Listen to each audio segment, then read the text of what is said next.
Let's talk about negative thoughts, the uninvited guests in your brain. These thoughts have a way of sneaking in when you least expect them, making themselves comfortable in the corners of your mind. They show up out of nowhere, right before a big moment or late at night, reminding you of every awkward thing you've ever done. Sometimes, it feels like they're waiting for the perfect opportunity to catch you off guard, just when you need confidence the most. But here's the thing. Everyone has them, even if it feels like you're the only one. Those nagging doubts and worries are a universal part of being human, no matter how put together someone seems on the outside. Our first instinct is to slam the door and distract ourselves, anything to avoid that uncomfortable feeling. We scroll through our phones, binge-watch shows, or fill our schedules to the brim, hoping the thoughts will just disappear. But ignoring these thoughts just makes them louder and more persistent.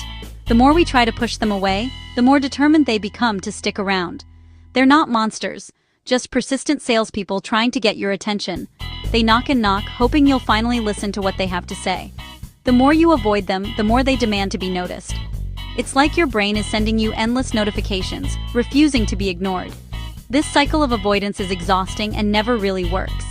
It drains your energy and leaves you feeling even more overwhelmed than before. So, what if instead of hiding, we opened the door and got curious about what these thoughts want? What if we treated them like visitors with a message, rather than threats to be feared? It sounds scary, but that's where real change begins. Facing these thoughts with curiosity can help us understand ourselves better and break the cycle of avoidance. Let's see what happens when we stop running. Maybe, just maybe, those uninvited guests have something important to teach us after all. Avoidance is any move you make to dodge a thought or feeling that makes you uncomfortable. Sometimes it's obvious, like skipping a party because you're anxious. Other times, it's sneaky, distracting yourself with daydreams or busy work to escape your worries. Our brains are wired to avoid discomfort, so we get a quick hit of relief when we dodge something scary. But every time we avoid, our brain learns that avoidance works, creating a powerful habit loop. Soon, avoidance becomes your go-to move for anything that feels threatening.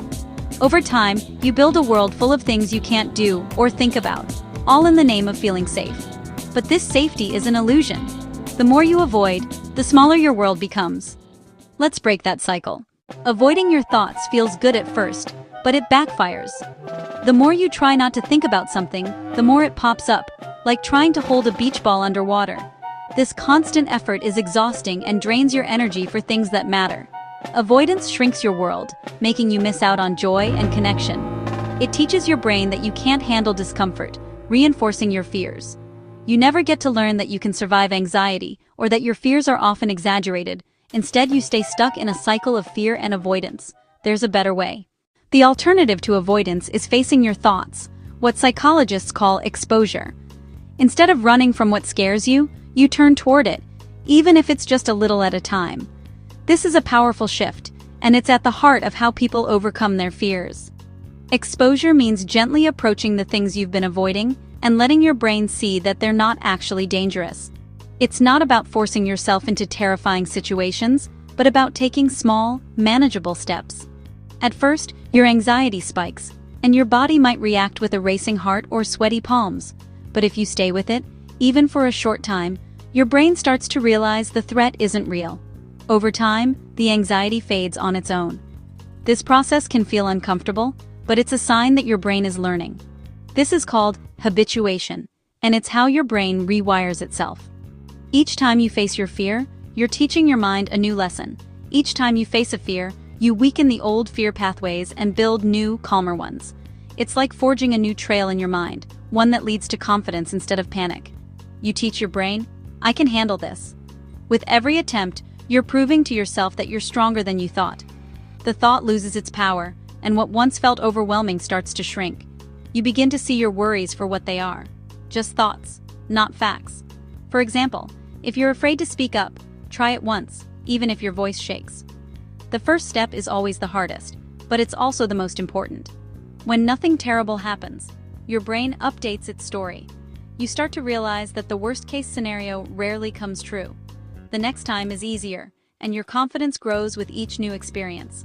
You're building resilience, one step at a time. Eventually, what once felt impossible becomes totally manageable. That's real progress, and it's how you reclaim your life from fear. Ready to face your thoughts? Here's your toolkit. Think of this as your personal guide to building a healthier, more resilient mind, one step at a time. You don't need to be perfect, just willing to try. First, name it to tame it. Label your negative thought without judgment. When you notice a difficult thought, pause and give it a name. This simple act helps you create distance from it, making it less overwhelming. For example, you might say, "There's my not good enough thought." By identifying it, you remind yourself that thoughts are not facts, they're just mental events passing through your mind. Next, schedule a daily worry time. Set aside a specific window each day, maybe 10 or 15 minutes, just for your worries. This gives your mind permission to let go of anxious thoughts outside that time. If a worry pops up during the day, gently tell yourself you'll deal with it later, during your scheduled worry time. This helps you stay focused and reduces the power of intrusive thoughts. Most worries shrink by the time your appointment arrives. Often, you'll find that what felt urgent before now seems less important. Now, reality test your thoughts. Ask yourself, what's the evidence for and against this thought? Write it down if it helps. Seeing things in black and white can make them clearer. What's a more balanced perspective? Try to see the situation from another angle, as if you were advising a friend. Don't force yourself into positive thinking, just look for what's real and fair. Finally, practice self-compassion. Remind yourself that everyone struggles with difficult thoughts sometimes. You'll slip into old habits sometimes, and that's okay. Growth is a process, not a straight line. Progress, not perfection, is the goal. Celebrate your small wins and remember that every step forward counts. Treat yourself with kindness, like you would a friend. Offer yourself encouragement and patience, especially on tough days. Self-compassion makes facing your thoughts safer and more sustainable. It's the foundation for lasting change. These tools help you step back from your thoughts and see them for what they are. Just thoughts, not absolute truths. Use them regularly, and you'll start to feel more in control, more grounded, and more confident in your ability to handle whatever comes your way.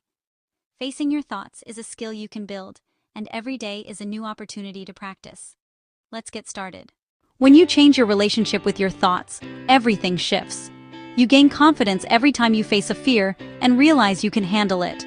Your comfort zone expands, and you start saying yes to new experiences. Relationships improve because you're less distracted by internal battles and more present with others. You communicate better and show up as your authentic self. Negative thoughts don't disappear, but they lose their power. They become background noise, not the main event. You have more energy, joy, and peace. You're no longer at war with your mind. Instead, you become its wise, compassionate leader. Here's your invitation to take the driver's seat in your own mind. For too long, negative thoughts have been steering the bus. Now, it's your turn to decide where you go. Fear will always be a passenger, but it doesn't have to drive. Choose courage over comfort, one small step at a time. Every time you do, you get a little braver and life gets a little bigger. Start small. Pick one thought or fear and face it. See what happens. Your best life is waiting on the other side of fear. Take that first step and claim your seat. You've got this.